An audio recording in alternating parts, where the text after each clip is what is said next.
This is OwlUp, where learning happens in minutes, not hours. For a deeper journey, explore all our courses at owlup.co. Now, let's dive in.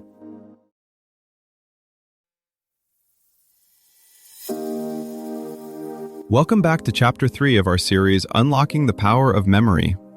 In this episode, titled Making Information Stick, Techniques for Retention, we're diving into the fascinating world of spaced repetition systems. Get ready to discover how these techniques can help you retain information more effectively and make your learning experience even more rewarding. Let's get started.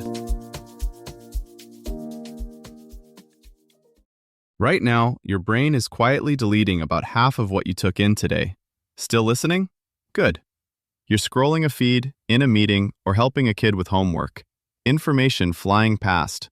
One idea sticks. Most vanish. Why that one? And more importantly, can you control which ones stay? Some moments seem to tattoo themselves into memory. A random joke from years ago, the layout of a childhood bedroom, the chorus of a song you didn't even like. Meanwhile, names from last night's meeting? Gone.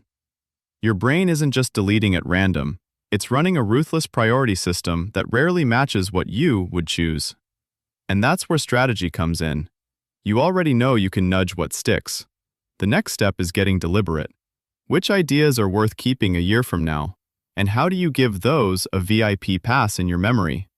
Think less about studying harder and more about redesigning your daily routines so important information keeps resurfacing, in smarter ways, long after everyone else has forgotten it. That priority system isn't fixed. It's constantly reading the signals you send. Time spent, effort invested, emotion, consequence. All of these tell your brain, this matters, keep it. The catch is that most of those signals are accidental. The thing you crammed for, panicked about, or argued over gets front row seats, while quiet but crucial ideas sit in the back row. To flip this, you'll need more than willpower. You'll need tiny structural changes, where you place reminders, how you question yourself, when you revisit ideas, so important knowledge keeps getting recast in starring roles. Think of 3 levers you can actually pull. When you meet an idea again, how you meet it, and what you connect it to. The first lever is timing. Most people bunch all their contact with an idea into a single blast. A long meeting, a night of cramming, a marathon training. That feels productive because you're saturated. But your brain quietly tags that as short-term event. When the same idea reappears after a gap, a day, then 3 days, then a week, it sends a different signal. Still here, probably important. Short, well-timed revisits beat heroic single sessions. The second lever is what you do with the idea. Passively skimming notes, slides, or transcripts is like watching someone else work out at the gym. The real gains come when you force yourself to pull the idea out from scratch. Close the tab and write the 3 key points from memory. Without looking, sketch the process on paper. Quick, low-stakes retrieval rounds, scattered through your week, build the kind of recall that shows up under pressure. The third lever is attachment. New information clings better when it hooks into something you already understand. That can be a story. When we ignored this metric, here's what happened last quarter. A visual sketch in the margin, or a 2-sentence summary in your own words. You're not just repeating, you're weaving the idea into structures that were already stable. This is where tools can help if you treat them as scaffolding rather than magic. A spaced repetition app or a simple calendar ping can decide when something resurfaces.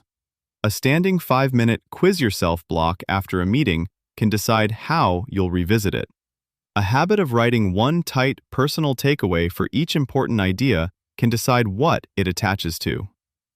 Over time, those 3 levers start working together. The right ideas pop back up just as they're fading. You wrestle with them instead of rereading them, and each pass stitches them deeper into what you already know. A product manager finishing a sprint review doesn't just close her laptop and move on. Before the next meeting, she opens a running decision log and writes 3 bullet questions from memory. What did we change? Why? What will break if we're wrong? Next Monday, those same questions pop up in a calendar block. She answers them again without checking the doc, then cross-checks and adjusts. By the end of the quarter, those patterns aren't notes anymore, they're reflexes. A language learner does something similar in miniature. After a conversation, they jot down the 5 toughest phrases, then later try to reconstruct the dialogue line by line in a voice note, listening back only after they've taken a shot. Over weeks, the phrases most worth keeping keep reappearing in slightly different scenes until they feel less like vocabulary and more like part of their own personality. Architecture offers a useful picture here.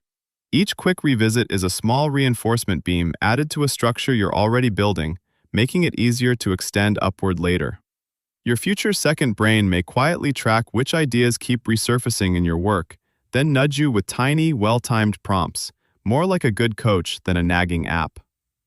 Instead of static courses, projects might arrive as evolving skill streams, where each task is a deliberate test of something you're due to refresh. Promotions could depend less on what you once mastered and more on how reliably you keep critical skills above a certain freshness threshold. The real experiment starts when life gets messy. Flights delayed, kids sick, inbox exploding. Can your future self still recover the right ideas on cue? Treat each refresh like rehearsing a short scene, a tough question from your boss, a client pushing back, a teammate confused. If your knowledge can perform there, it's ready for the real stage. Start with this tiny habit. When you close a podcast episode or YouTube video you wanted to remember, say out loud one sentence that starts with, "The main idea was," and finish it in your own words. Then, immediately add just one concrete detail, like a surprising fact, example, or metaphor the host used, by saying, "And one thing that stood out was," out loud. If you're at your desk, glance at a sticky note and add just 3 words that capture that idea. For example, spaced review, flashcards, Tuesdays.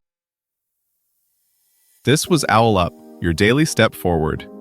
This series continues with more chapters on OwlUp.co. Visit OwlUp.co to access the complete course and continue your learning journey. See you there!